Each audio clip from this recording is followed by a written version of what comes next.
चाहता था। ये दिन मुझे फ्रीक बोल रहा था क्योंकि मेरे एंजाइटी की प्रॉब्लम था। Freak, psycho, I mean honestly it's disgusting, really disgusting. उस रात जब उसने मारा मैं शॉक थी। मैं सोच रही थी इसका ना लीव द माउथ, लेकिन उसने फिर ऐसे मारा मुझे फेस में। उस वक्त मैं बहुत शॉक थी कि किसी ने मुझे मारा। And I just like I'm going to get upset now because I'm now actually seeing it in my head. उस वक्त मैं बहुत शौक में थी कि एक आदमी एक लड़की को ऐसे कर सकता है घर के अंदर। And at this point मैं शाउट कर रही थी और मैं रो रही थी सेम टाइम। और मैंने कहा बिग बॉस मुझे निकालो, अभी इसी वक्त मुझे निकालो इस घर से। क्योंकि मैंने बोला मुझे पैसा नहीं चाहिए, मुझे फेम नहीं चाहिए, आप सब कुछ रख लीजिए, मुझे निकालो। क्योंकि मैं इस घर में नहीं रहना चाहती हूं जहां एक आदमी एक लड़की के ऊपर हिंसा करता है, मारता है। और मेरी समझ में नहीं आती कि उसी वक्त उसको क्यों नहीं निकाला। I don't understand. जब एंडी का एग्जाम्पल हुआ, जो उसको पुश किया, 2 मर्द थे, कुशाल और एंडी का जो हाँ, उस दौरान सलमान बीच में आए थे, उन्होंने एक सपोर्ट भी किया था। बट आपको कहीं ना कहीं उम्मीद थी कि सलमान आएंगे और कुछ कहेंगे अरमान को, आपके फेवर में जाएगा बात, लेकिन ऐसा कुछ होते हुए हमें भी दिखाई नहीं दिया। जस्ट एक 1 सेंटेंस उन्होंने कहा कि अरमान को और आपके लिए। लेकिन आपको लगता है सोफी की जो स्टैंड लेना चाहिए था स्ट्रांगली आपके लिए, आपके फेवर में, वो कहीं ना कहीं बहुत ज्यादा मिसिंग था। घर वालों ने भी उतना स्टैंड नहीं लिया आपके फेवर में। गौहर, खुशाल और एजाज ने बहुत स्टैंड लिया। मैं नहीं जानती हूं कि उन्होंने दिखाया या नहीं, लेकिन Gauhar, Khushal and Ejaz, they stood up for me. Andy, Tanisha, Sangram, हाँ, वो 3 गाड़ी में ही रहे। उन्होंने देखा कि क्या क्या हो रहा था। इनफैक्ट तनीषा हंस रही थी। वो कैप्टेंसी के लिए वो भी देख सकते थे कि एक लड़की को किसी ने मारा। दिस अगर इंसानियत आप छोड़ते हो उस घर में, जो आपको सिर्फ एक कंपटीशन जीतना है, मैं उस show I didn't want to be there. तो बिग बॉस के घर से बाहर हो चुके हैं सोफिया हयात हमारे शो में। फिलहाल इतना ही। लगातार खबरों के लिए आप देखते रहिए news express.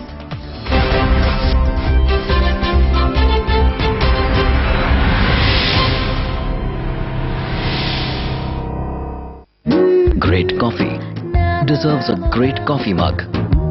Now get a mug free with Brew Gold. आज हमारा देश इतना आगे बढ़ गया कि बाकी दुनिया की नजरों में हम एक महान देश के रूप में उभर रहे हैं। लेकिन उनका एक और नजरिया भी है हमारी तरफ। आइए उसे देखें।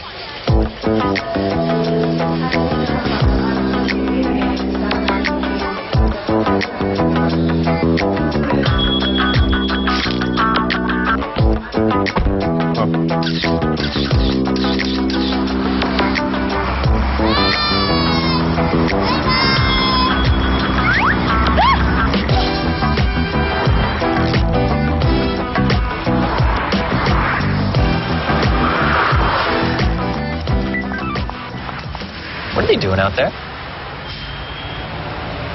जाने अनजाने कहीं आप भी दुनिया के सामने अपने देश की ऐसी तस्वीर तो नहीं रखते। अपनी इज्जत अपने हाथ। जय हिंद। मस्ती करने को तैयार, शरारत वाली जोड़ी, राइट, साथ करे हर चैप्टर पार। ओ पढ़ाई वाली जोड़ी, रूठना मनाना हर बार। उप्स, लड़ाई वाली जोड़ी। देखे सपने हम 2-4। विश वाली जोड़ी। और ये फ्रेशनेस जोड़ी 50 ग्राम क्लोजअप टूथपेस्ट और टूथब्रश का जोड़ी पैक सिर्फ 24 रुपए में, ताकि इन जोड़ियों की फ्रेशनेस बरकरार रहे। फेयर एंड लवली रहे हमेशा आगे। इसके ट्यूब पे लग गया है पंप। इसके एक प्रेस में मिलेगा एडवांस स्प्रेइंग फॉर्मूला जो दे laser inspired fairness treatment. Fair and Lovely pump tube. ये है तुम्हारी धुलाई, लो अब इस नई शर्ट को भी पोछा बना दो। डिटर्जेंट के बाद सिर्फ आधा ढक्कन कंफर्ट फैब्रिक कंडीशनर इस्तेमाल करो। ये डिटर्जेंट से धुले कपड़ों की चमक बनाए रखता है ताकि वो दिखे नए जैसे। Comfort fabric conditioner. Silk protein extract और बेहतरीन परफ्यूम्स के साथ लाख ऐसी महकती कोमल त्वचा कि छुए बिना रहा न जाए। रूप तेरा मस्ताना, प्यार मेरा दीवाना, कोई हमसे ना हो जाए। ओ रूप तेरा मस्ताना, कशिश बढ़ती ही जाए, बस जरा सा लफ्ज़।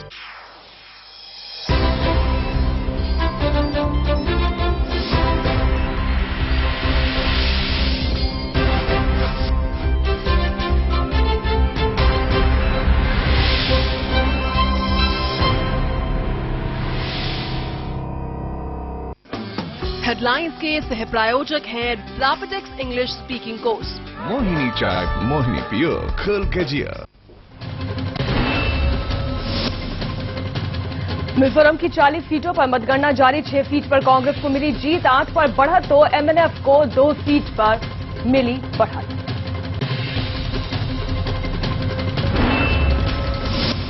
दिल्ली में विपक्ष में बैठने को तैयार आम आदमी पार्टी, कहा किसी से नहीं मांगेंगे समर्थन, सरकार नहीं बनने की सूरत में चुनाव के लिए है तैयार।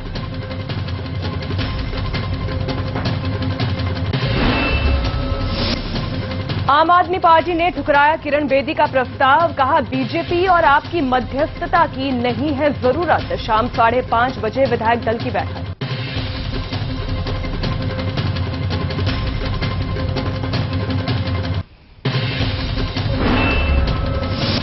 विधानसभा चुनाव नतीजों पर बोले शरद पवार, जनता को कमजोर प्रशासक पसंद नहीं, युवाओं ने कांग्रेस के खिलाफ किया वोट।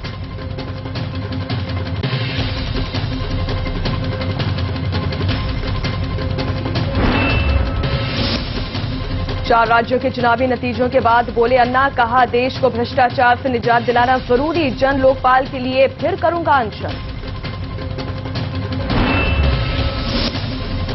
मध्य प्रदेश में हैट्रिक के बाद शिवराज ने राज्यपाल से की मुलाकात, तीसरी बार सरकार बनाने की कवायद हुई शुरू।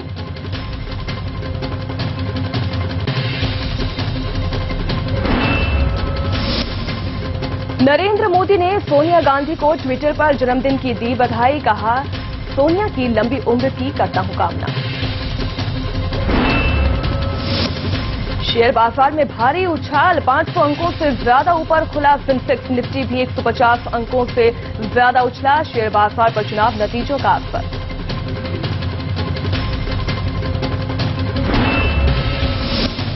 नोएडा एक्सप्रेसवे पर महामाया फ्लाईओवर के पास मारुति वैन को वर्ना कार ने मारी टक्कर, हादसे में एक महिला की मौत, 12 घायल।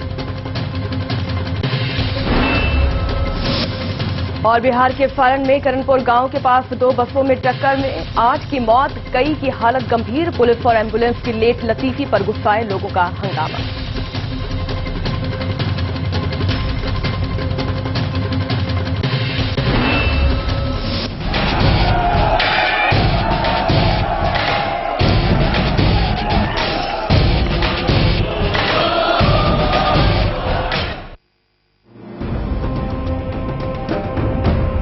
दिल्ली में त्रिशंकु विधानसभा,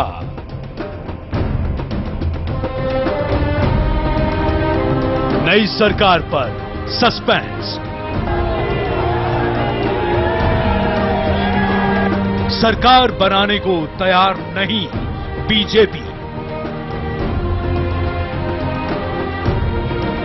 विपक्ष में बैठने को तैयार आप।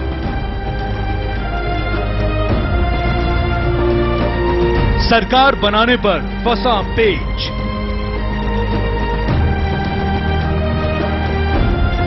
बीजेपी ने भी खींचे पैर,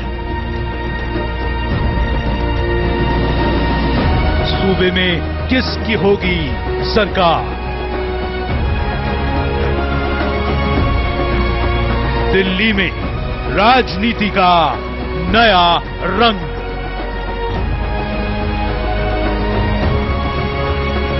क्या ये है आपका इफेक्ट?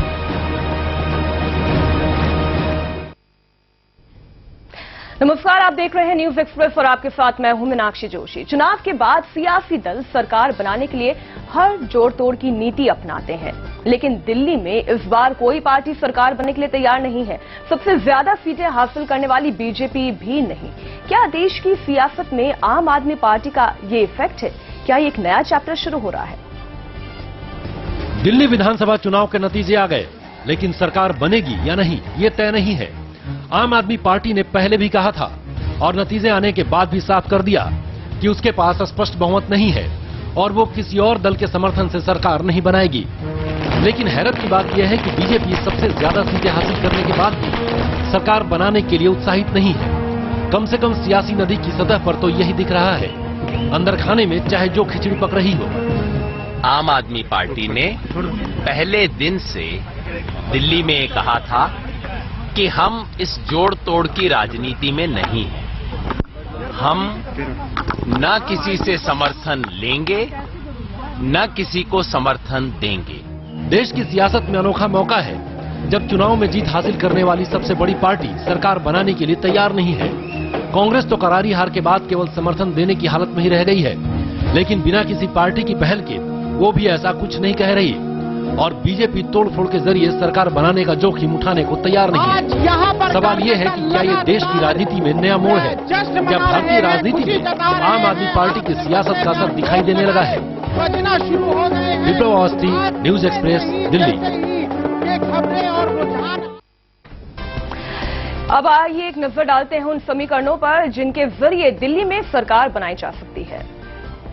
अरविंद केजरीवाल के यहाँ विधायकों की बैठक चल रही है। उस समय मनीष सिसोदिया बाहर आए हैं। मनीष जी, क्या फिलहाल क्या निकला, क्या निकल के आ पा रहा है? क्या करेंगे? सरकार में शामिल होंगे, नहीं होंगे, क्या बनाएंगे? नहीं, जो चीजें निकल के आई हैं उसमें यही है कि आम आदमी पार्टी के पास में बहुमत नहीं है और सरकार बनाने का कोई जनादेश नहीं है। हम लोग विपक्ष में बैठने का एक बहुत अच्छा जनादेश मिला है और उसी को हम निभाना चाहेंगे। विकल्पों पे क्या विचार हुआ है? कौन कोई है नहीं।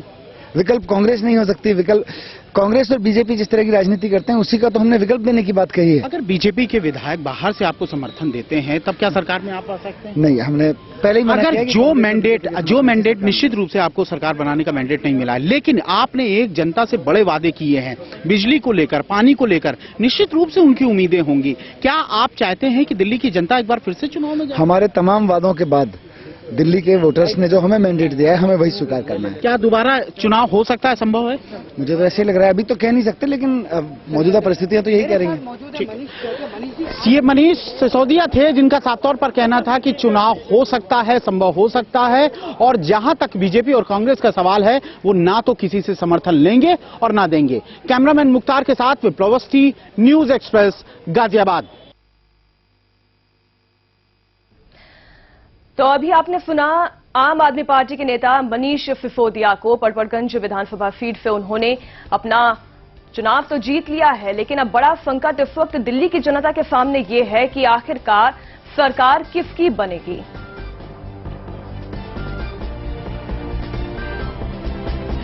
और इस वक्त हमारे साथ न्यूज एक्सप्रेस संवाददाता विप्लव अवस्थी जुड़ गए हैं। विप्लव, बहुत बड़ा सियासी संकट इस वक्त दिल्ली की जनता के सामने है, तमाम सियासी दलों के सामने है कि आखिरकार चुनाव हो गए हैं, बहुमत लेकिन किसी को नहीं मिल पाया है, बहुमत का आंकड़ा किसी के पास नहीं है, तो सरकार बनेगी कैसे?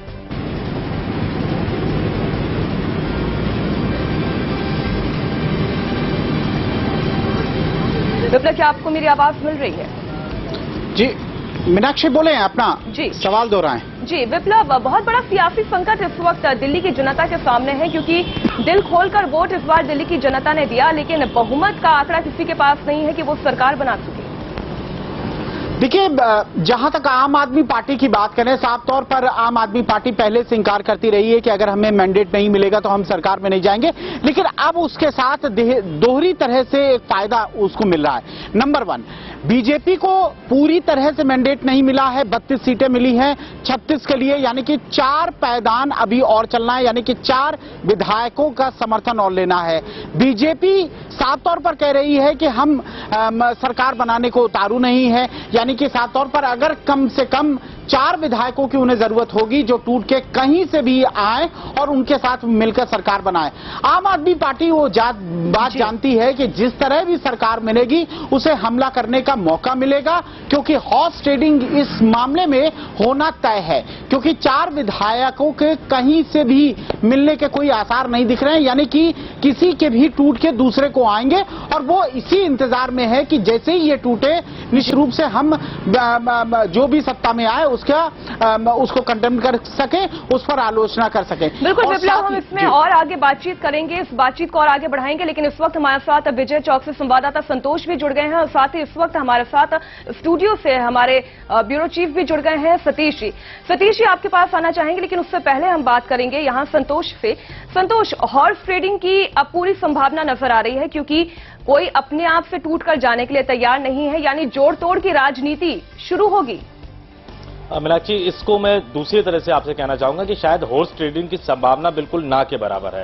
इस देश के इतिहास में शायद ये पहली बार होने जा रहा है, जिसका क्रेडिट हमें आम आदमी पार्टी को देना होगा। इससे पहले हमने देखा है कि बीजेपी के अटल बिहारी वाजपेयी 161 सांसदों के बल पे सरकार बनाने को तैयार हो गए थे, जबकि उनको पता था कि किसी भी सूरत में 200 से ज्यादा सांसदों का समर्थन उनको नहीं मिलना है। इसी बीजेपी ने यूपी में कल्याण सिंह को सीएम बनाया था, तमाम राजनीतिक दलों को तोड़फोड़ करते हुए। झारखंड में ऐसा किया था, और सेम वही कांग्रेस है जिसने सिर्फ कुछ सांसदों वाले चौधरी चरण सिंह को प्रधानमंत्री बना दिया था, कुछ सांसदों वाले चंद्रशेखर को प्रधानमंत्री बना दिया था। लेकिन इस बार वो बीजेपी नंबर 1 पार्टी होने के बाद भी सरकार बनाने की पहल नहीं कर रही है। इस बार वो कांग्रेस सबसे पीछे होने के बाद भी समर्थन देने की बात तो कर रही है, लेकिन कंडीशन लगा रही है कि अगर आम आदमी पार्टी हमसे समर्थन मांगे तो हम सपोर्ट करेंगे। तो शायद ये देश की राजनीति में पहली बार हो रहा है कि तमाम जो दल है, नंबर 1, नंबर 2 और जो बुरी तरह से हारे हैं, नंबर 1 और नंबर 2 दोनों ही ये कह रहे हैं कि जनता ने मैंडेट नहीं दिया है, हम विपक्ष में बैठेंगे। यानी इस बार जोड़ तोड़ की राजनीति दिल्ली में नहीं होने जा रही है। दोनों ही इस वक्त पार्टियां ये कह रही हैं कि वो विपक्ष में बैठने के लिए तैयार हैं। सतीश जी, आप इसे किस नजरिए से देखते हैं, क्योंकि बीजेपी की रीति नीति ये रही है कि वो जोड़ तोड़ की राजनीति में विश्वास करती आई है, लेकिन इस बार वो भी तैयार नहीं है। किस तरीके से देखेंगे आप इस सियासी संकट को? नहीं, ये संकट मुख्य रूप से आपकी हठधर्मिता की वजह से पैदा हुआ है। आप जो है वो राजनीतिक व्यावहारिक स्थितियों को समझ नहीं रही है। देखिए, एक बात बहुत साफ है, कईयों बार ऐसा होता है कि जो है जिसे आप जनादेश कहते हैं वो खंडित होता है, और ऐसे समय पर जो है कई दलों को मिलकर जो है सरकार बनानी होती है। पर ये जो आप पार्टी है ये छुआछूत का खेल खेल रही है। उसका मानना यह है कि वो सिर्फ ईमानदार हैं, बाकी सारी पार्टियां बेईमान हैं। लेकिन सतीश जी, इसी के दम पर तो उन्होंने चुनाव लड़ा था और यही उनकी यूएसपी भी है, क्योंकि अगर वही अपने यूएसपी होगी, पर जनता ने नहीं मानी। जनता ने उन्हें अगर बहुमत नहीं दिया तो आज का युग तो गठबंधन की राजनीति का युग है, उसमें गठबंधन करने ही पड़ते हैं, और कितनी ही विरोधी पार्टियां हो उन्हें आखिरकार सरकार बनाने के लिए साथ में आना पड़ता है। दरअसल आप जिस तरह की जिद कर रही है, मैं उसके बारे में एक बात कहना चाहता हूं कि मान लीजिए दोबारा चुनाव हुए और दोबारा फिर खंडित जनादेश आया करोड़ों रुपए फूकने के बाद में, तो क्या होगा? तो फिर आप क्या करेगी? तब तो उसे गठबंधन करने के लिए मजबूर होना ही पड़ेगा। लेकिन ये हठधर्मिता सिर्फ आपकी ही तो नहीं है, ये हठधर्मिता तो इस वक्त बीजेपी भी अपना रही है। हर्षवर्धन, देखिए, हाँ, मैं ये कह रहा हूं कि पहले उन्होंने ये कहा, पर अभी तो मेरा मानना यह है कि भाजपा और कांग्रेस को मिलकर भी सरकार बनाने के लिए कोशिश करनी। बिल्कुल, भाजपा और कांग्रेस कैसे मिलकर सरकार बनाएगी? सतीश जी, हम इस बात को और आगे बढ़ाएंगे। माफ कीजिएगा, यहाँ पर आपको थोड़ी देर के लिए रोकना चाहेंगे, वक्त एक छोटे से ब्रेक का है, लेकिन बहुत बड़ा सियासी संकट ये है कि अगर दोबारा चुनावों में जाती है दिल्ली की जनता, तो क्या फिर पूर्ण बहुमत किसी पार्टी को मिल पाएगा और फिर क्या कोई पार्टी यहाँ पर अपनी सरकार बना पाएगी? वक्त एक छोटे से ब्रेक का, होंगे फौरन हाजिर। तमाम गेस्ट हमारे साथ जुड़े हुए हैं।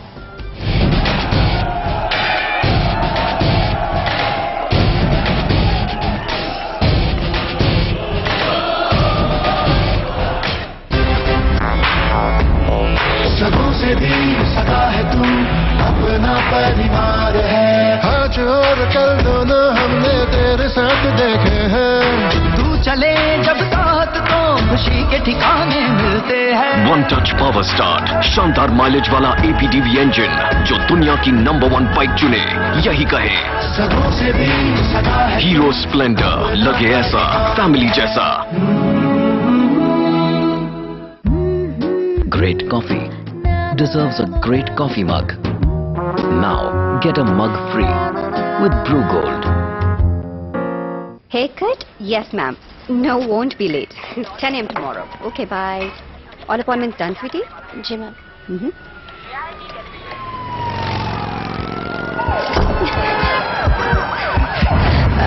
भगवान इस बार बचा ले तू, भगवान इस बार बचा ले तू, ओ गॉड प्लीज बचा ले, भगवान इस बार बचा ले तू, इस बार बचा ले तू, प्लीज बचा लो बस इस बार तुम, भगवान बचा लो।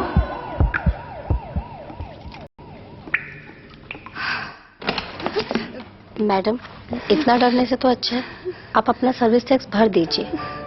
इससे पहले कि एक सायरन से भी आपको डर लगने लगे, सर्विस टैक्स VCES के चलते भरिए अपना सर्विस टैक्स।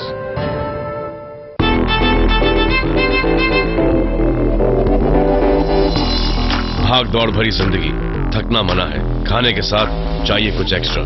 इसलिए मेरा भरोसा रिवाइटल, सिर्फ रिवाइटल। इसके 9 मिनरल्स मुझे रखे मजबूत और इसके 11 विटामिन और जिंसिंग मुझे रखे चुस्त। हूं ना एकदम फिट, अब आप भी रहो फिट एंड एक्टिव। कमिटमेंट लो रोजाना, रिवाइटल, जियो जी भर के।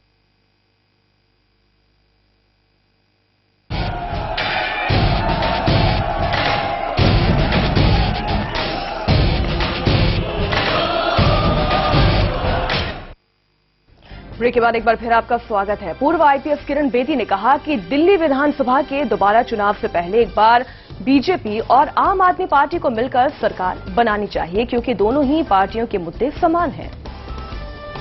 Well, you have a hung parliament, you go back to elections. But before you do that, I'm just saying the onus is on both the parties. Because it's a split verdict, it's an onus on both the parties to find a common ground to govern.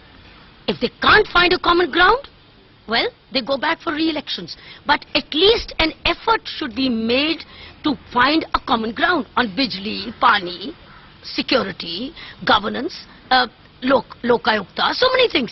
What if you have a common ground? Which means the voters of the BJP and the voters of AAP both get twice over. So they get the best of both of BJP, they get the best of, they get both. They get the best of BJP and they get the best of AAP. So I'm saying, make an effort. तो किरण बेदी को यहां आपने सुना, जहां पर वो ये कह रही थी कि जब दोनों ही पार्टियां समान मुद्दों को लेकर चुनाव लड़ रही हैं, तो फिर साथ में कॉमन इंटरेस्ट के साथ क्यों नहीं पार्टी सरकार बनाती है और उसके बाद जनता के सामने जाती है। विप्लव, आपकी ओर रुख कर रहे हैं, आपसे समझना चाहेंगे इस बात को। इस वक्त पूरी दिल्ली की जनता इस ओर देख रही है कि सरकार किसकी बनेगी, क्योंकि वो अपनी पूर्ण बहुमत के साथ सामने आई थी और उन्होंने वोट किया था, और इस बार लेकिन किसी की भी सरकार बनती नहीं नजर आ रही है। इस वक्त क्या लग रहा है कि क्या आम आदमी पार्टी और साथ ही बीजेपी को इस बारे में साथ बैठ के कॉमन इंटरेस्ट पर चर्चा नहीं करनी चाहिए? देखिए, आम आदमी पार्टी की अगर बात करें तो वो शुरुआत से ही बीजेपी और कांग्रेस के अगेंस्ट में राजनीति करते आई है। आम आदमी पार्टी सीधे तौर पर आरोप लगाती थी कि जिस तरह भ्रष्टाचार जहां कांग्रेस ने किया, उतना ही भ्रष्टाचार बीजेपी ने किया। ये जो बात लगातार कही जा रही है कि आम आदमी पार्टी की हट धर्मिता है, मैं इसे हट धर्मिता नहीं कहूंगा। पार्टी की अपनी एक आइडियोलॉजी है, पार्टी के अपना एक बेस है, और उसी बेस को लेकर वो जब पहली बार दिल्ली के चुनाव में उतरी है और इसके बाद 27 सीटें लेके आई है, इससे साफ तौर पर मतलब है कि कहीं ना कहीं जनता ने उन्हें चुना है। मैंडेट पूरा नहीं दिया है, सरकार बनाने का मैंडेट नहीं दिया है, लेकिन उन्हें 27 सीटें देके। बिल्कुल बिल्कुल विप्लव, यहाँ आपको थोड़ी देर के लिए रोकना चाहेंगे। एक बड़ी खबर इस वक्त आ रही है, विजय चौक पर छात्रों ने प्रदर्शन किया है। संसद भवन की ओर बढ़ रहे छात्रों को पुलिस ने रोका है। यूपीएससी में नियमों के बदलाव को लेकर छात्रों ने विजय चौक पर ये प्रदर्शन किया। संसद भवन की ओर बढ़ रहे थे ये तमाम प्रदर्शनकारी छात्र, लेकिन उन्हें पुलिस ने रोक दिया है और इस दौरान पुलिस से छात्रों की हाथापाई भी हुई है। इस वक्त की बड़ी खबर, संसद भवन की ओर बढ़ रहे छात्रों को पुलिस ने रोका है।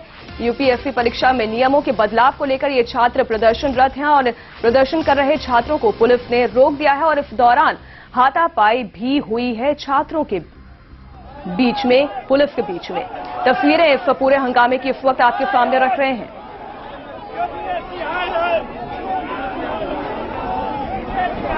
लगातार पोस्टर और बैनर लेकर यूपीएससी के परीक्षा में नियमों में हुए बदलाव को लेकर छात्र प्रदर्शन कर रहे हैं और इन्हें रोकने के लिए पुलिस का अमला यहां पर मौजूद है।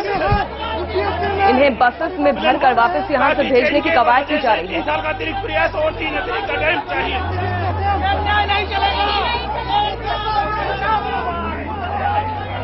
तो छात्रों को पुलिस की वैन में बैठाकर, पुलिस बस में बैठाकर वापस यहां से रवाना किया जा रहा है और हंगामे की तस्वीरें आपके सामने रखी, जहां छात्रों और पुलिस के बीच में झड़प हुई है। यूपीएससी की परीक्षा में नियमों में हुए बदलाव को लेकर ये छात्र प्रदर्शन कर रहे थे और छात्रों का यहां पर मजमा लगा हुआ है। संसद भवन के मुख्य द्वार के पास पहुंच गए और ये गेट में दिखाना चाहूंगा, कैमरामैन को कहूंगा, ये संसद भवन का मुख्य द्वार है जहां से सारे नेता और सब जाते हैं अंदर और ये छात्र यहां पे मुख्य द्वार पे पहुंच गए हैं। सुरक्षा की ऐसी चूक, जिस संसद भवन की सुरक्षा के लिए इतने इंतजाम किए जाते हैं, उस संसद भवन के मुख्य द्वार तक, ये संसद भवन का मुख्य द्वार है, यहां तक ये छात्र पहुंच चुके हैं और आप देखिए कि किस तरह से ये छात्र यहां पे पहुंचे हैं, मांग कर रहे हैं कि भेदभाव स्वीकार नहीं होगा। क्या हाय हाय हाय हाय क्या सर, हमारी मांग है कि हम पहले हुआ है, जो बदलाव हुआ है उसे वापस किया जाए और हिंदी माध्यम वाले लड़कों के साथ किसी प्रकार का भेदभाव नहीं किया जाए और परिवर्तन हुए हैं तो छात्रों को और समय दिया जाए ताकि वो फिर से अपनी परीक्षा की तैयारी कर सके। तो साफ तौर से यूपीएससी ने जो फैसला किया है उसके खिलाफ ये छात्र यहाँ पे पहुंचे हैं और इनकी मांग है कि हिंदी भाषा में परीक्षा देने वाले छात्रों के साथ कोई भेदभाव न किया जाए और इसी मांग के साथ ये छात्र इस वक्त यहाँ पे पहुंचे हैं, ठीक संसद भवन के बाहर। आप देख सकते हैं कि अभूतपूर्व स्थिति है, यहाँ पे सुरक्षा के इतने इंतजाम होने के बावजूद ये लोग मुख्य द्वार तक, संसद भवन के मुख्य द्वार तक पहुंच चुके हैं और इसे सुरक्षा की बहुत बड़ी चूक माना जा सकता है कि जिस तरह से ये देखिए, ये छात्र है, इनका कहना है कि 1979 के तर्ज पर 3 वर्ष और 3 प्रयास का जो नियम है उसको रखा जाए। क्या हिंदी मीडियम में पढ़ना कोई गुनाह है? उसका जवाब, ये जो यूपीएससी के जो फैसले हुए हैं उनके खिलाफ इन छात्रों, डीपी अग्रवाल यूपीएससी के जो चेयरमैन हैं डीपी अग्रवाल, उनके खिलाफ इनका विरोध है और यहाँ पे पहुंचे हैं कि हिंदी माध्यम से पढ़ना क्या कोई गुनाह है। आप देख सकते हैं कि संसद भवन के मुख्य द्वार तक ये लोग पहुंचे हैं और बार बार मैं कह रहा हूँ, सुरक्षा का ऐसे इंतजाम होने के बावजूद जो चूक हुई है उसकी जवाबदेही है। संसद चल रहा है। इस वक्त की बड़ी खबर, छात्र और पुलिस के बीच झड़प की तस्वीरें आपने देखी, दिल्ली से आई हैं ये तस्वीरें, जहां पर यूपीएससी में नियमों के बदलाव को लेकर छात्रों ने जबरदस्त हंगामा किया है। यूपीएससी कमीशन के चेयरमैन डीपी अग्रवाल से जवाब मांगते हुए ये तमाम छात्र नजर आ रहे हैं और सवाल उठा रहे हैं, क्या हिंदी माध्यम में पढ़ना गुनाह है? पुराने नियमों को फिर से बहाल करने की बात की जा रही है। नियमों में किसी बदलाव को वो स्वीकार करने के लिए तैयार नहीं है और इसी के चलते ये तमाम छात्र विजय चौक पर प्रदर्शन कर रहे हैं।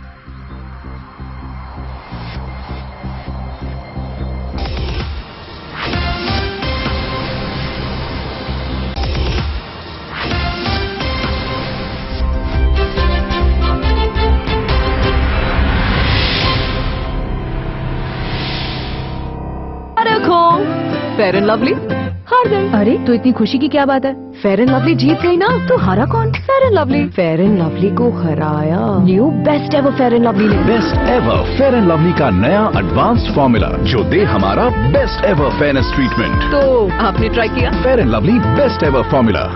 वाह भैया जी, क्या शुभ घड़ी आई, मुन्नी को घर लेकर भाभी है आई। खुशियों में तुम भूल न जाना, रखना मेरी बात को याद। हाँ, जैसे देख रेख है जरूरी, डॉक्टर की सलाह जरूरी, वैसे ही बच्चे का भैया जन्म पंजीकरण बहुत जरूरी। स्कूल में हो दाखिला या हो राशन कार्ड, पासपोर्ट वीजा हो या फिर हो वोटर आई कार्ड, जन्म प्रमाण में कुछ नहीं आसान, यही है उसकी असल पहचान। अपने बच्चे के जन्म और नाम का पंजीकरण अवश्य करवाएं।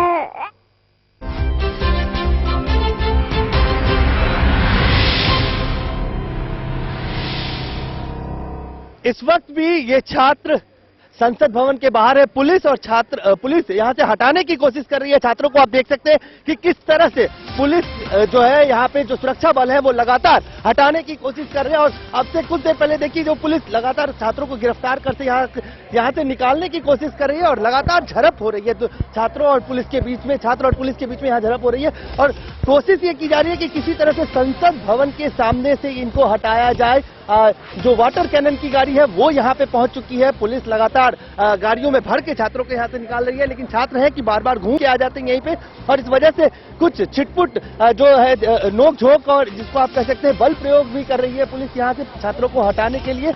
अभूतपूर्व इंतजाम होता है संसद भवन के सामने जहाँ पे संसद की कार्रवाई चल रही है और ऐसे में 150-200 जो छात्र हैं वो यहाँ पे आप देखिए ठीक सामने संसद भवन के मुख्य द्वार से हटने के बाद भी ये लोग यहीं पे जमा है। जो विजय चौक जहाँ पे मीडिया का स्टैंड रहता है वहां पे ये छात्र है और ठीक मेरे सामने आप देखिए वाटर कैनन की भी जो गाड़ी है उसको यहाँ पे मंगवा लिया गया है और इनको हटाने के लिए जो थोड़ा बहुत बल प्रयोग किया जा सकता है वो भी अगर ये छात्र नहीं हटते, हालांकि काफी छात्रों को हटाया जा चुका है यहाँ से अभी। जी हमारे साथ एक छात्र है, आप बताइए कि यहाँ पे आप लोग, आपको पता है संसद की कार्रवाई चल रही है फिर भी आप लोग संसद के मुख्य द्वार तक पहुँच के क्या कहना चाह रहे थे? देखिए हमारा उद्देश्य है इस देश की छात्रों के माध्यम से पार्लियामेंट में जो लोग बैठे हुए हैं जो गवर्नमेंट चला रहे हैं, मैं उनसे ये कहना चाहता हूँ कि इस जो बदलाव के दौरान मैं यूपीएससी का स्टूडेंट हूँ, हम तैयारी कर रहे हैं यूपीएससी की। हर बार यूपीएससी ने आज तक के इतिहास में जब भी मतलब बदलाव किए हैं उन्होंने छात्रों को उस बदलाव के माध्यम के थ्रू 3 चांस या उनको एक्स्ट्रा एज दी गई है। बट इस दौरान अगर देखेंगे तो यूपीएससी में जो माननीय डीपी अग्रवाल जी जब से आए हुए हैं, चेयरमैन जो हमारे हैं, और वो लोग जब से डीपी अग्रवाल जी आए हैं बदलाव की प्रक्रिया शुरू हुई है। और आप लोग बेसिकली ये चाहते हैं कि जो 1979 का था उस नियम को लागू किया जाए। 3 साल 3 अटेम्प्ट हिंदी माध्यम से भी जो स्टूडेंट एग्जाम दे रहे हैं उनको देने दिया जाए, ये मांगे। लेकिन ये कोई तरीका तो नहीं है कि संसद भवन तक आप लोग इस तरह से पहुंचे। संसद की कार्रवाई चल रही है और संसद भवन के अंदर घुसने की कोशिश हम लोगों ने मतलब हमारा पूरा उद्देश्य ये है कि शांतिपूर्ण तरीके से जो है लोगों को मतलब बताना हम चाहते क्या है। हम काफी दिन से मतलब प्रोटेस्ट कर भी रहे हैं लेकिन आज तक हमारी बात जो मानी नहीं गई है। दूसरी बात ये है, अगर आप देखें रिजल्ट आने के बाद जो यूपीएससी ने जो बदलाव किए हैं उसका उद्देश्य था कि अच्छे लोगों को लेके आना। अगर आप देखें जो स्तर जो है, जो मार्क्स का स्तर इतना नीचे गिर चुका है कि जो अच्छे लोग आ ही नहीं पा रहे हैं, जो स्टूडेंट जो है तैयारी कर रहे हैं। बेसिकली इन लोगों का ये कहना है जो नियमों में जो बदलाव किया गया और खासतौर से जो वर्तमान यूपीएससी के चेयरमैन है डीपी अग्रवाल, उनको लेके इनकी शिकायतें हैं और उसको लेके ये लोग इस वक्त संसद भवन के पास पहुंचे थे और जबरन घुसने की कोशिश कहा जा सकता है। जिस तरह से बिना किसी पूर्व सूचना के आप देख सकते हैं कि पुलिस किस तरह से यहाँ से छात्रों को हटाने की कोशिश कर रही है और काफी छात्र अब हटाए भी जा चुके हैं। लेकिन जिस तरह का प्रयास किया गया यहाँ पे वो सुरक्षा को लेके जो संसद के अंदर संसद भवन के आसपास जो इंतजाम किया जाता है उसकी पोल एक बार फिर से खोलता है। और देखिए कितने जो पुलिस के जवान है, जो पैरामिलिट्री जो सुरक्षा के जवान में लगे रहते हैं यहाँ पे, वो सब यहाँ पे पहुंचे और इसको निश्चित रूप से सुरक्षा में जो चूक है उसकी दृष्टि से भी देखा जा सकता है कि संसद की कार्रवाई चल रही हो और संसद भवन की सुरक्षा को लेके इतनी सवाल उठते रहे हैं। और इससे पहले जिस तरह से एक बार बिल्कुल अजय देख सकते हैं कि इस वक्त छात्रों में कितना ज्यादा रोष है नियमों में बदलाव को लेकर और यही वजह है कि एक बड़ी संख्या में छात्र यहां पर इकट्ठे हुए हैं और अपनी मांगों को पूरा करने की कोशिश में लगे हुए हैं। अजय, तमाम जानकारी के लिए आपका शुक्रिया।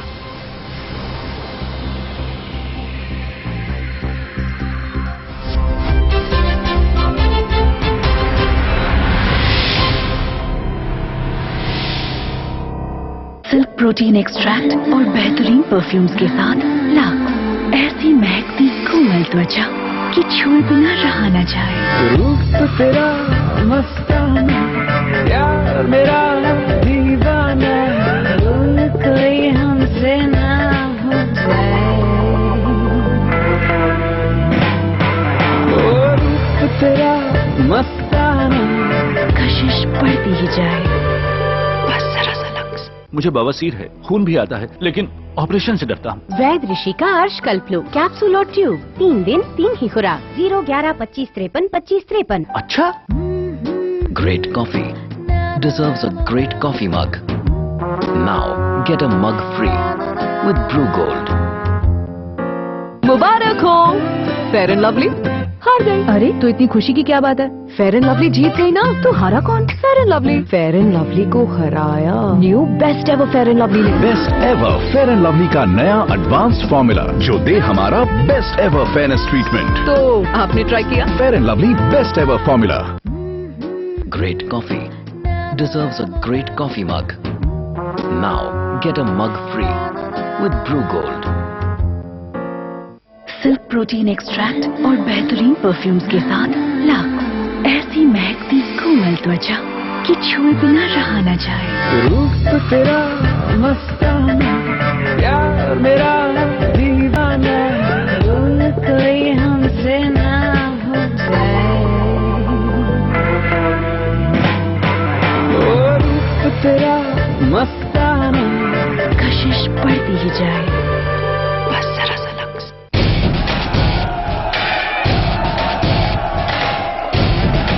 जीत के बाद अरविंद केजरीवाल का सबसे पहला इंटरव्यू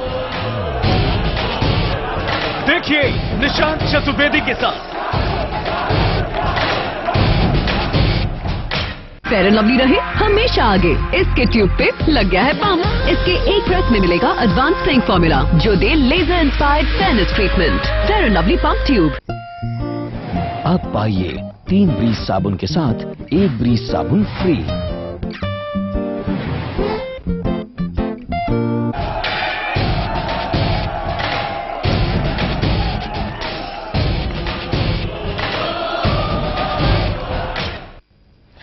दिल्ली विधानसभा में चुनाव परिणाम अब सामने हैं। जहां नतीजों से पहले बीजेपी, कांग्रेस और आम आदमी पार्टी सभी सरकार बनाने का दावा कर रहे थे, वहीं अब सरकार कौन बनाए, कैसे बनाए और किसके साथ बनाए, इसे लेकर बहस चल रही है। लेकिन बीजेपी और आम आदमी पार्टी के इस फैसले ने किसी भी दूसरी पार्टी के साथ ना जाने का ही फैसला लिया है। सरकार बनाने के रास्ते में अड़चनें पैदा कर दी हैं इस फैसले के साथ ही। ऐसे में सभी के दिल में ये सवाल उठ रहा है कि क्या दिल्ली में दोबारा चुनाव होंगे? दिल्ली विधानसभा चुनाव में किसी भी एक पार्टी को स्पष्ट बहुमत नहीं मिला है। 70 सीटों वाली विधानसभा में बीजेपी सबसे बड़ी पार्टी के तौर पर उभरी है। बीजेपी को कुल 31 सीटें मिली हैं। दूसरे नंबर पर है आम आदमी पार्टी। आम आदमी पार्टी ने बड़ा फेरबदल करते हुए 28 सीटें हासिल की हैं। वहीं कांग्रेस 8 सीटों पर सिमट गई। 3 सीटें अन्य के खाते में गई हैं। जिनमें एक जेडीयू, एक शिरोमणि अकाली दल और एक निर्दलीय उम्मीदवार को मिली है। 70 सीटों वाली विधानसभा में बहुमत के लिए 36 सीटों की जरूरत है। लेकिन दिल्ली में सरकार बनाने की राह आसान नहीं है। जहां अरविंद केजरीवाल शुरू से कहते रहे हैं कि वो न किसी पार्टी को समर्थन देंगे और न किसी पार्टी से समर्थन लेंगे, चुनाव जीतने के बाद भी उन्होंने अपना ये दावा दोहराया। हम बिल्कुल एक कंस्ट्रक्टिव विपक्ष की भूमिका निभाने के लिए तैयार हैं। अगर कांग्रेस बिना शर्त समर्थन देती है तो क्या आप लेने के लिए तैयार हैं? हम किसी से समर्थन ना लेंगे। वहीं बीजेपी नेता आरती मेहरा ने भी चुनाव परिणाम आने के बाद कहा है कि उनके नेता नितिन गडकरी पहले ही साफ कर चुके हैं कि वे किसी पार्टी को न समर्थन देंगे और न लेंगे। नितिन गडकरी जी ने कहा है कि वो भी किसी से भी किसी तरह का समझौता नहीं करेंगे और इसी तरह से केजरीवाल भी यही कह रहे हैं। तो ये हंग असेंबली है। ऐसे में सवाल ये उठता है कि अगर बीजेपी और आम आदमी पार्टी में से कोई भी किसी दूसरी पार्टी के साथ जाने के लिए तैयार नहीं है तो दिल्ली में सरकार कैसे बनेगी? क्या बीजेपी और अरविंद केजरीवाल का फैसला दिल्ली को दोबारा चुनाव की तरफ ले जाएगा? विप्लव अवस्थी, न्यूज एक्सप्रेस, दिल्ली। तो सरकार बनाने पर पेंच फंस गया है और किसी को समझ नहीं आ पा रहा है कि आखिरकार सरकार बनेगी तो कैसे, क्योंकि बहुमत का आंकड़ा किसी के पास नहीं है। विप्लव, आपसे एक बात यहां जानना चाहेंगे। दोनों ही पार्टी मना कर चुकी है कि हम किसी से समर्थन नहीं लेंगे। कांग्रेस इस स्थिति में है ही नहीं कि वो किसी को समर्थन दे पाया, किसी से समर्थन ले पाया, अपनी सरकार वो यहां पर बना पाए। क्या चुनाव में जाने के लिए दिल्ली की जनता क्या फिर से तैयार हो पाएगी? देखिए, निश्चित रूप से ये सवाल बीजेपी और आम आदमी पार्टी के नेताओं को सोचना चाहिए। और आम आदमी पार्टी की अगर बात करें तो मनीष सिसोदिया से जब हमने पूछा कि क्या आप एक बार फिर से चुनाव में जाना चाहते हैं, तो उन्होंने कहा हम उसके लिए तैयार हैं, लेकिन हम किसी पार्टी को ना समर्थन लेंगे और ना समर्थन देंगे।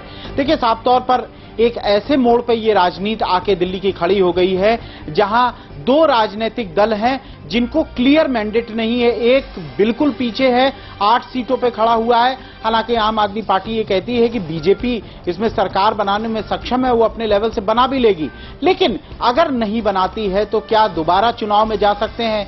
निश्चित रूप से एक बार चुनाव में अगर ये गए तो दिल्ली को इस पे पूरी तरह से मैंडेट देना पड़ेगा और ये बात करीब करीब साफ हो रही। लेकिन अभी भी लगातार मंथन चल रहा है, बातचीत चल रही है। देखिए अभी समय है, इसलिए अभी कुछ कहना जल्दबाजी होगा। 5:30 बजे ही आम आदमी पार्टी की जो विधायक दल की बैठक है वो आज हो रही है, उस पर भी विचार हो सकता है, कई विकल्पों पे भी विचार हो सकता है। तो फिलहाल की जो स्थिति है वो ये है कि सरकार दोनों दलों में से कोई नहीं बनाने जा रहा है। सतीश जी, आपसे इस बात का जवाब चाहेंगे कि क्या दिल्ली की जनता चुनावों के लिए फिर से तैयार हो पाएगी, या इस वक्त दिल्ली की जनता जो ये देख रही है कि वोट देने के बावजूद बहुमत किसी को वो नहीं दे पाई है, क्या नई राजनीति की शुरुआत नहीं हो रही है यहाँ पर? नहीं, कोई नई राजनीति नहीं है। दरअसल सब जगह लोकतंत्रों में ये होता है कि अगर खंडित जनादेश है तो राजनीतिक दल आपस में मिलकर नई सरकार बनाने की कोशिश करते हैं। अगर वो कोशिश नहीं कर रहे हैं तो ये कहना पड़ेगा कि ये उनकी राजनीतिक हठधर्मिता है, चाहे वो भाजपा हो चाहे वो आप हो। दरअसल बार बार चुनाव कराए नहीं जा सकते।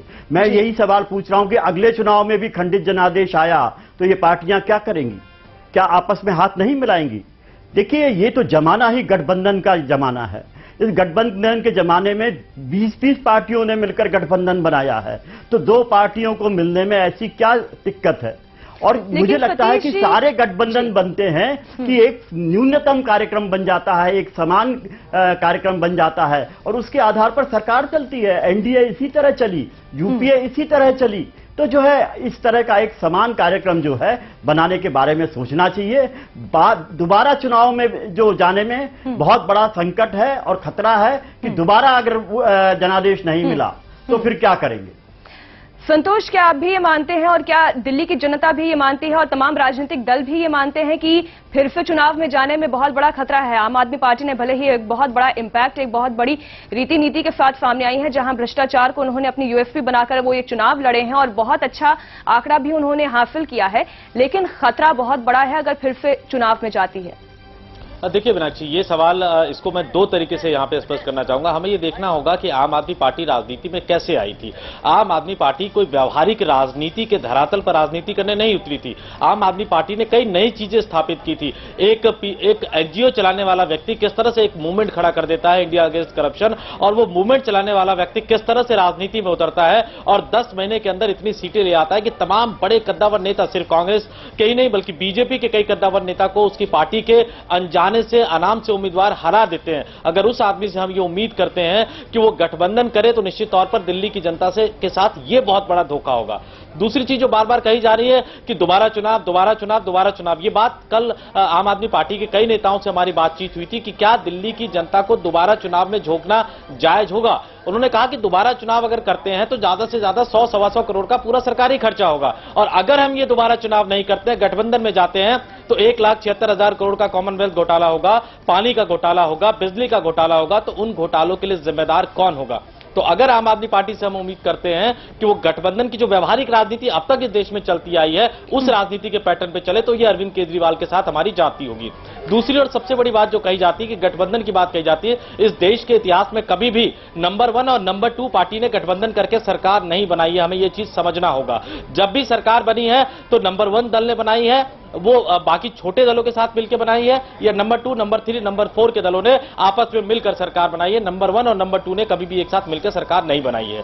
दिल्ली की स्थिति यह है कि नंबर 1 बीजेपी है, नंबर 2 आम आदमी पार्टी है, और जो तीसरा सबसे बड़ा धरा है वो कांग्रेस है। और कांग्रेस के साथ जाकर अरविंद केजरीवाल राजनीतिक आत्महत्या नहीं करने जा रहे हैं, ये बात भी बिल्कुल तय है। और एक सबसे बड़ी बात कि आखिर ये पार्टियां सरकार बनाने की पहल क्यों नहीं कर रही है मीनाक्षी, तो सबसे बड़ी बात है कि 3 महीने बाद लोकसभा चुनाव होने हैं। दोनों ही पार्टियों का लक्ष्य बड़ा है।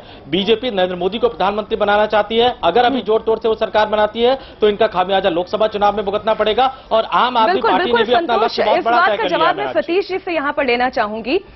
3 महीने के बाद लोकसभा चुनाव होने हैं, तो क्या अब कांग्रेस और बीजेपी मिलकर विधानसभा का ये जो है पूरा जोड़ तोड़ गणित बैठाएगी और उसके बाद चुनावों में जाएगी? क्या मुंह लेकर जा पाएगी? मुझे लगता है कि कुछ समय के लिए राष्ट्रपति शासन लगेगा, उसके अलावा तो कोई चारा नहीं है अगर ये लोग आपस में नहीं करते हैं। पर मुझे लगता है कि ये छुआछूत की राजनीति छोड़ देनी चाहिए। न तो आप बहुत ईमानदार है, केवल ईमानदारी का नारा लगाने से कुछ नहीं होता है। अभी तक उन्हें भ्रष्टाचार करने का मौका नहीं मिला है क्योंकि सत्ता में नहीं है। जब सत्ता में आ जाएंगे तो पता चलेगा कि ये कितने ईमानदार हैं। तो इस आधार पर अगर वो भेदभाव कर रहे हैं, छुआछूत बरत रहे हैं, तो ये कुछ नहीं है। ये वो जो है एक तरह से पॉलिटिकल ब्लैकमेलिंग है। आप मतदाताओं से कह रहे हैं कि जो है हमें बहुमत दो, अगर बहुमत नहीं दिया तो हम सरकार नहीं बना देंगे। देखिए, नहीं सतीश जी, विप्लव क्या पॉलिटिकल ब्लैकमेलिंग हो रही है? हाँ, ये सीधे सीधे वो पॉलिटिकल ब्लैकमेलिंग है। देखिए, मैं सतीश जी की इस राय से थोड़ा सा सहमत नहीं होऊंगा, क्योंकि आम आदमी पार्टी को कवर करते हुए मुझे 2 साल हो गए हैं।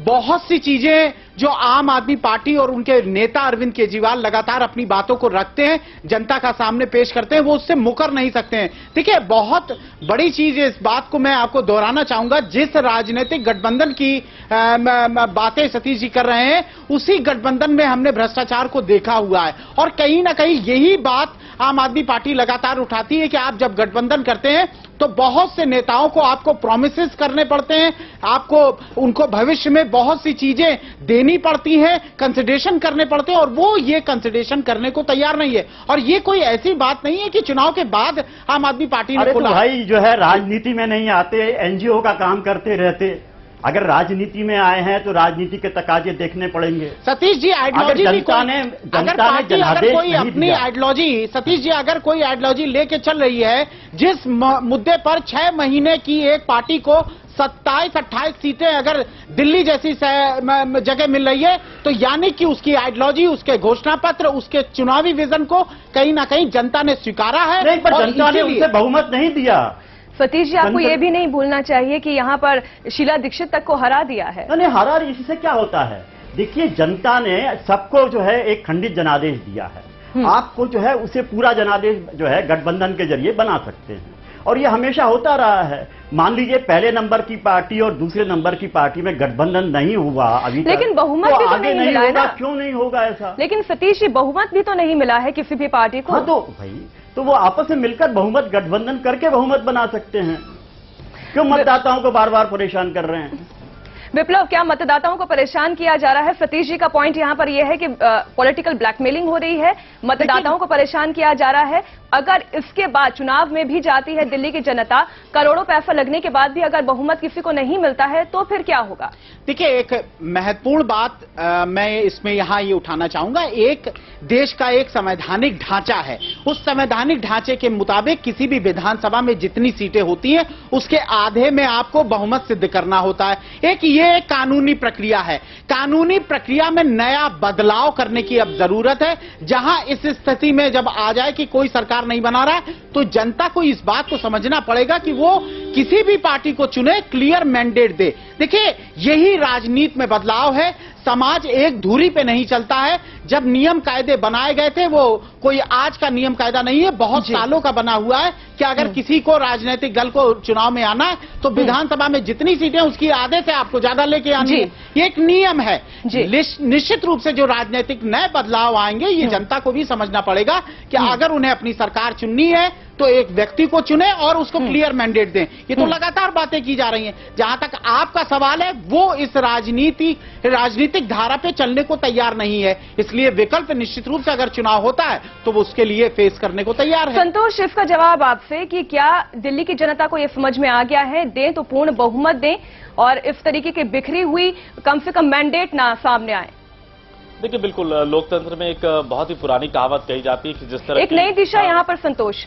बिल्कुल मीनाक्षी, लोकतंत्र में एक बड़ी पुरानी कहावत ये कही जाती है कि जिस तरह की जनता होती है, उन्हें उसी तरह के नेता मिलते हैं। दिल्ली में इस तरह की चीजें आज तक देखने को नहीं मिली थी। पहली बार एक तरह से खंडित जनादेश आया है, हंग असेंबली आया है, और निश्चित तौर पर अगर दोबारा चुनाव की नौबत आती है तो राजनीतिक विश्लेषक ये मान के चल रहे हैं कि शायद दिल्ली की जनता दोबारा ऐसा नहीं करेगी। या तो वो बीजेपी को मैंडेट जाएगा या वो आम आदमी पार्टी को मैंडेट जाएगा मीनाक्षी। और हमें इतिहास भी देखना होगा कि ऐसी एक घटना बिहार में हुई थी जब किसी को बहुमत नहीं मिला था, नीतीश और लालू में, और जो चाबी चाबी थी वो रामविलास पासवान के पास थी। उन्होंने किसी को सपोर्ट नहीं किया। दोबारा चुनाव हुए, विधानसभा भंग होकर दोबारा चुनाव हुए और नीतीश और बीजेपी के गठबंधन को बहुमत मिला था। तो शायद वही स्थिति है और व्यवहारिक राजनीतिक तकाजा भी ये हो गया है, क्योंकि अब देखिए परिस्थितियां बहुत भिन्न है। अगर मान लीजिए बीजेपी और आम आदमी पार्टी मिल जाती है, बीजेपी खड़ी होकर कहेगी कि हमने 30% बिजली का बिल कम करने का वादा किया था, अरविंद केजरीवाल खड़े होंगे नहीं हमने तो 50% कहा था, 50% करिए। जैसे ही हर्षवर्धन सीएम आवास में शिफ्ट होंगे, अरविंद केजरीवाल खड़े होंगे नहीं कोई सरकारी बंगला नहीं लेना, कोई सरकारी गाड़ी नहीं लेनी। तो ये गठबंधन नहीं हो सकता। कई तरह की व्यवहारिक मुश्किलें इसमें है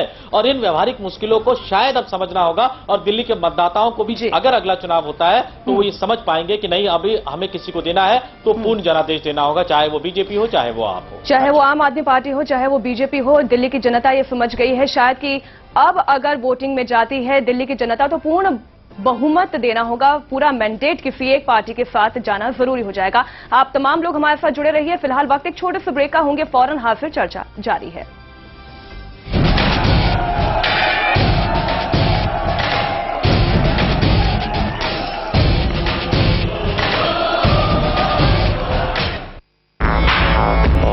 सगों से भी सगा है तू, अपना परिवार है। जिस गली में मुड़ जाऊं बस तेरा ही दीदार है। जिंदगी का हीरो है वो तुझ पे जो सवार है। वन टच पावर स्टार्ट शानदार माइलेज वाला APDV इंजन जो दुनिया की नंबर 1 बाइक चुने यही कहे। सगों से भी सगा है हीरो स्प्लेंडर, लगे ऐसा फैमिली जैसा।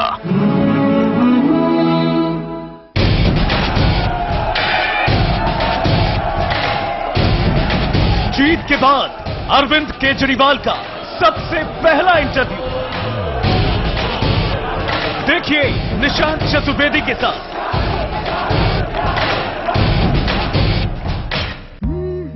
Great coffee deserves a great coffee mug. Now get a mug free with Brew Gold. Fair and lovely रहे हमेशा आगे, इसके ट्यूब पे लग गया है पंप। इसके एक प्रेस में मिलेगा एडवांस स्प्रेइंग फॉर्मूला जो दे laser inspired fairness treatment. Fair and Lovely pump tube. क्या आप अपना डव शैम्पू लौटाएंगी? No chance. डव लौटाना मतलब हेयर फॉल का लौटाना। हेयर फॉल मतलब हेयर डैमेज। नया डव पे 50% ज्यादा पोषण, डैमेज बालों को रिपेयर करे।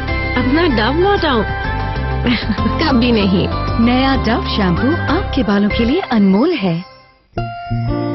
अब पाइए 3 ब्रीज साबुन के साथ 1 ब्रीज साबुन फ्री।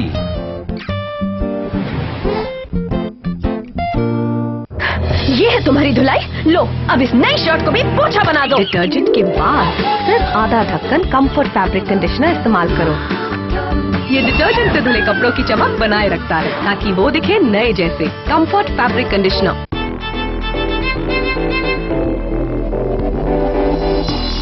भाग दौड़ भरी जिंदगी, थकना मना है, खाने के साथ चाहिए कुछ एक्स्ट्रा। इसलिए मेरा भरोसा रिवाइटल, सिर्फ रिवाइटल। इसके 9 मिनरल्स मुझे रखे मजबूत और इसके 11 विटामिन और जिंसिंग मुझे रखे चुस्त। हूं ना एकदम फिट। अब आप भी रहो फिट एंड एक्टिव। कमिटमेंट लो रोजाना। रिवाइटल, जियो जी भर के।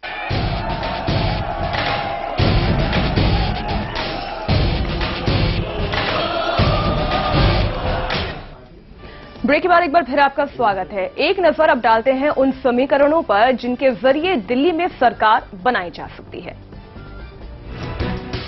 दिल्ली में सरकार बनाने के लिए जोड़ तोड़ वाले आंकड़ों पर नजर डालें तो कई समीकरण बनते हैं। 70 सीटों वाली विधानसभा में बहुमत के लिए 36 सीटों की जरूरत है। बीजेपी के पास 31 सीटें हैं। अगर अन्य की 3 सीटें भी मिला ली जाएं, तो वो सरकार बनाने की हालत में नहीं है। वहीं आम आदमी पार्टी की कुल सीटें हैं 28। अगर उसे 3 अन्य विधायकों का समर्थन मिल भी जाए तो उसके पास कुल सीटें होंगी 31, जो बहुमत से 5 कम है। यानी दिल्ली में सरकार बनाने के लिए कांग्रेस, बीजेपी और आप में से किन्हीं 2 का साथ आना जरूरी है। लेकिन कांग्रेस और बीजेपी का साथ आना नामुमकिन है। ऐसे में कांग्रेस या बीजेपी आम आदमी पार्टी के साथ मिलकर सरकार बनाने की हालत में है। अगर बीजेपी और आम आदमी पार्टी मिले तो सरकार बन सकती है। साथ ही कांग्रेस और आम आदमी पार्टी मिलकर भी सरकार बना सकती हैं। लेकिन अभी तक आम आदमी पार्टी और बीजेपी किसी दूसरी पार्टी से समर्थन लेने या देने के लिए तैयार नहीं है। ऐसे में क्या दिल्ली में फिर से चुनाव होंगे? Bureau report, news express.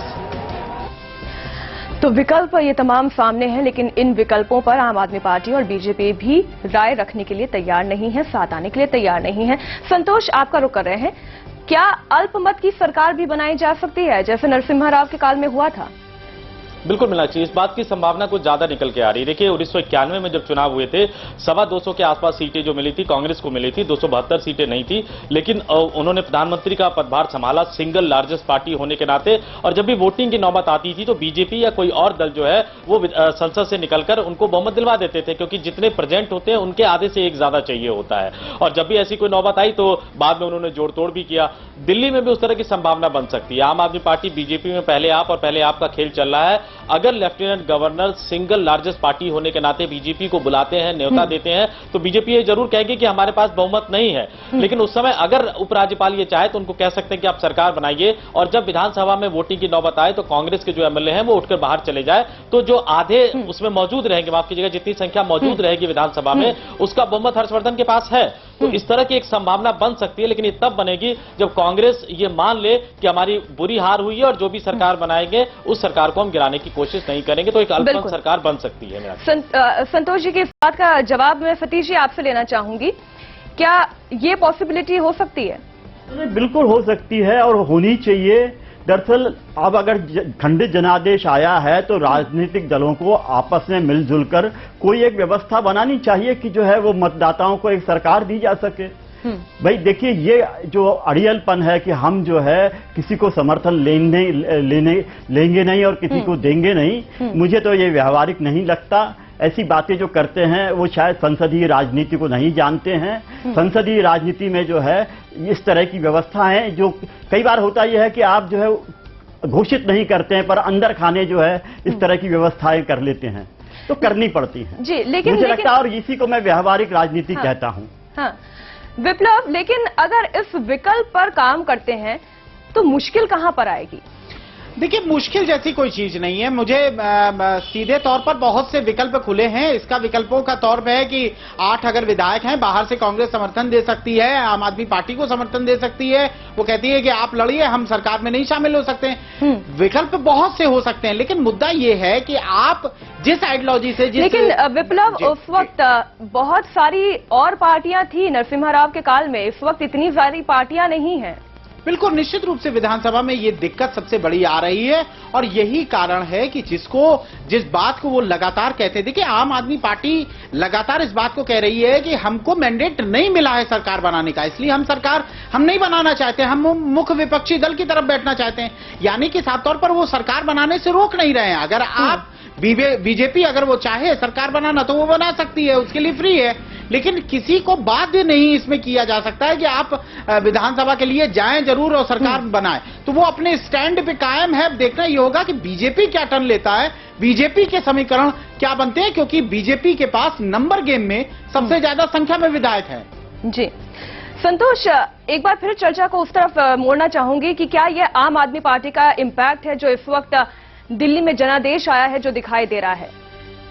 देखिए, बिल्कुल आम आदमी का इम्पैक्ट भी है और सरकार नहीं बन पा रही है, उसके लिए लोकसभा चुनाव भी सर पे है। देखिए, सिर्फ 3 महीने बचे हैं। अगर 6 महीने, साल भर, 1.5 साल बचे होते तो शायद कुछ विकल्प होते, शायद बीजेपी तोड़फोड़ करती और तोड़फोड़ से सरकार बनाना चाहती। लेकिन इस वक्त बीजेपी का लक्ष्य है केंद्र में सरकार बनाना। आरएसएस ने साफ बीजेपी को कह दिया है कि आप तोड़फोड़ नहीं करेंगे। अरविंद केजरीवाल के सामने भी बड़ा लक्ष्य है, लोकसभा का चुनाव लड़ना है। तकरीबन 250 से ज्यादा सीटों पर, जो अभी तक की मेरी इंफॉर्मेशन है कि आम आदमी पार्टी 250 से 300 सीटों पर चुनाव लड़ने की तैयारी कर रही है लोकसभा चुनाव की। तो अरविंद का लक्ष्य भी बड़ा है, बीजेपी का लक्ष्य भी बड़ा है, और दोनों जो मेरे पीछे संसद भवन है मीनाक्षी, दोनों इस संसद भवन को देख रहे हैं। शायद ये मजबूरी है कि दिल्ली में वो कुछ भी गड़बड़ नहीं करना चाहते और सरकार नहीं बन पा रही है। सतीश जी, आम आदमी पार्टी का इम्पैक्ट अभी तक तो सिर्फ दिल्ली में था, लेकिन आने वाले वक्त में क्या नेशनली भी ये पार्टी इम्पैक्ट डालेगी? नहीं, थोड़ा बहुत डाल सकती है। देखिए, देश बहुत बड़ा है, उसमें जो है इतने जल्दी से परिवर्तन नहीं होते हैं। एक पार्टी बनने, अखिल भारतीय पार्टी बनने के लिए कांग्रेस को 125 साल लग गए, बीजेपी को जो है वो कम से कम 60-65 साल लग गए। इसके बावजूद भी बीजेपी सही मायने में राष्ट्रीय दल नहीं बन पाई है। उत्तर पूर्व में उनका कोई प्रभाव नहीं है, दक्षिण के कई राज्यों में उनका प्रभाव नहीं है, और भी बहुत सारे राज्य हैं जहां वो कुछ नहीं है। तो जो राष्ट्रीय राजनीतिक दल बनने की प्रक्रिया बहुत लंबी होती है, उसमें बहुत आंदोलन करना पड़ता है, बड़ा संघर्ष करना पड़ता है, और कई पार्टियां तो ये करते करते टूट जाती हैं। बहुत सारी पार्टियां आज उसी तरह रूप में दिखाई दे रही हैं कि वो कई हिस्सों में बट गई, राष्ट्रीय पार्टियां नहीं बन पाई। तो ये स्ट्रगल बहुत पुराना है, स्ट्रगल पुराना है और स्ट्रगल आगे भी इसी तरह से जारी रहेगा। आप बने रहिए हमारे साथ। दिल्ली में देखिए, अन्ना का आंदोलन 2 साल में टूट गया। मैं नहीं कह सकता कि केजरीवाल की पार्टी कब तक चलेगी, वक्त का तकाजा जो है आप बिल्कुल वक्त ही आगे बताएगा सतीश जी कि ये पार्टी कितना चलेगी और कैसे चलेगी। दिल्ली में क्लियर मेजॉरिटी नहीं मिलने पर बीजेपी ने कहा है कि वो विपक्ष में बैठने को तैयार है, लेकिन प्रश्न ये है कि जो जनादेश मिला है उसके आधार पर किसी के पास सरकार बनाने की कुवत नहीं है। देखिए, सबसे पहले दिल्ली की जनता ने जो भी मैंडेट दिया है उसका हम आदर करते हैं और सम्मान करते हैं। ये mandate clear cut full majority के लिए हमारे लिए नहीं है। हम लोगों को मेजॉरिटी के लिए करीब 36 संख्या की आवश्यकता है और आज हम 32 हैं, 4 की कमी है। इस समय नैसर्गिक प्रक्रिया से, नेचुरल प्रोसेस से अगर हमारी मेजॉरिटी बनती है तो जरूर हम सरकार बनाने के बारे में विचार करेंगे, पर अगर मेजॉरिटी नहीं बनती तो हम विपक्ष में बैठने के लिए तैयार हैं और विपक्ष में बैठेंगे। तो नितिन गडकरी को आपने सुना, उन्होंने कहा कि वो विपक्ष में बैठने को तैयार हैं और कुछ यही राय हर्षवर्धन भी रख रहे हैं। देखिए उन्होंने क्या कहा। टेलीविजन चैनल्स पर स्पष्ट किया है, क्योंकि दिल्ली की जनता ने हमें सबसे बड़े दल के रूप में निश्चित रूप से अपना आशीर्वाद और विश्वास दिया है, लेकिन उन्होंने हमें इतना नंबर नहीं दिया कि हम मेजॉरिटी नंबर को पार कर सकें। इसलिए स्वाभाविक है कि हम सरकार बनाने की पहल नहीं कर सकते हैं और हम किसी भी प्रकार की तोड़फोड़ की या दूसरी पार्टियों को डिस्टर्ब करने की राजनीति में कतई विश्वास नहीं करते हैं। इसलिए अब हमारे कोर्ट में तो बॉल है नहीं। सर, आप मना कर रहे हैं, आम आदमी पार्टी मना कर रही है चुनाव बनाने की और कांग्रेस नहीं, पार्टी आप देखिए, हमें तो आप क्या पुनः चुनाव हमें बाकी लोगों के बारे में ना पता, हम जो हमारी स्थिति है वही स्पष्ट कर सकते हैं ना। अब इसके बाद जो है दिल्ली के अंदर जो भी संवैधानिक व्यवस्था है उसके तहत जो भी संवैधानिक एक्सपर्ट्स हैं वो इसके बारे में फैसला करेंगे। बीजेपी के कोर्ट में बॉल नहीं है और ना ही आम आदमी पार्टी के कोर्ट में बॉल है और कांग्रेस तो दूर दूर तक कहीं नहीं है। लास्ट रिएक्शन आपसे सतीश जी जानना चाहेंगे किसके कोर्ट में बॉल है, और विप्लव छोटा छोटा रिएक्शन आपसे भी और संतोष से भी, लेकिन सबसे पहले सतीश जी। देखिए, बॉल सीधे सीधे आपके कोर्ट में है। आपने ये बीमारी फैलाई है कि हम सरकार नहीं बना रहे हैं और यही बीमारी बीजेपी को भी लग गई है। मुझे लगता है गठबंधन का युग है, गठबंधन करना चाहिए और बार बार चुनावों में जाने की बहुत कम टाइम है, बहुत कम वक्त बचा है हमारे पास। छोटा सा रिएक्शन, मात्र 30 सेकंड आप लोगों के पास, संतोष और विप्लव। देखिए, अगर मैं इस बात को देखूं तो 6 महीने की पार्टी 27 सीट लेके आई है। निश्चित रूप से अरविंद केजरीवाल ने एक इम्पैक्ट दिल्ली की जनता पर दिया है और अगर वो ये बात इसीलिए बीजेपी सरकार बनाने नहीं जा रही क्योंकि वो जानती है जैसे ही वो गठजोड़ करेंगे अरविंद केजरीवाल की पार्टी उन पर हमला करेगी। बिल्कुल। संतोष, मुझसे पूछा जाए कि ये गेंद किसके पाले में है तो लड़ाई राजनीति के, लेकिन गेंद फिलहाल उपराज्यपाल के पाले में है। अगर उपराज्यपाल बीजेपी को बुलाते हैं, हर्षवर्धन को मुख्यमंत्री पद की शपथ दिलाते हैं तो शायद बीजेपी साल भर, 1.5 साल, 2 साल ये सरकार चला सकती है। बिल्कुल, बहुत बहुत शुक्रिया सतीश जी हमारे साथ जुड़ने के लिए। संतोष और विप्लव, आपका भी शुक्रिया तमाम जानकारी और अपडेट हम तक पहुंचाने के लिए। इसी के साथ फिलहाल वक्त एक छोटे से ब्रेक का, ये चर्चा जारी रहेगी क्योंकि अभी तक सरकार बनी नहीं है।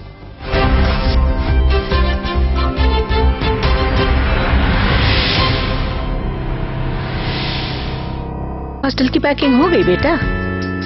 बस 1 ट्यूब कम पड़ जाएगा। माँ, जिलेट जेल का 1 ट्यूब महीनों चलता है, क्योंकि 1 बूंद ही आरामदायक शेव के लिए काफी है। 2 रुपए से भी कम में शेव जिलेट जेल के साथ। ये है तुम्हारी धुलाई, लो अब इस नई शर्ट को भी पोछा बना दो। डिटर्जेंट के बाद सिर्फ आधा ढक्कन कंफर्ट फैब्रिक कंडीशनर इस्तेमाल करो।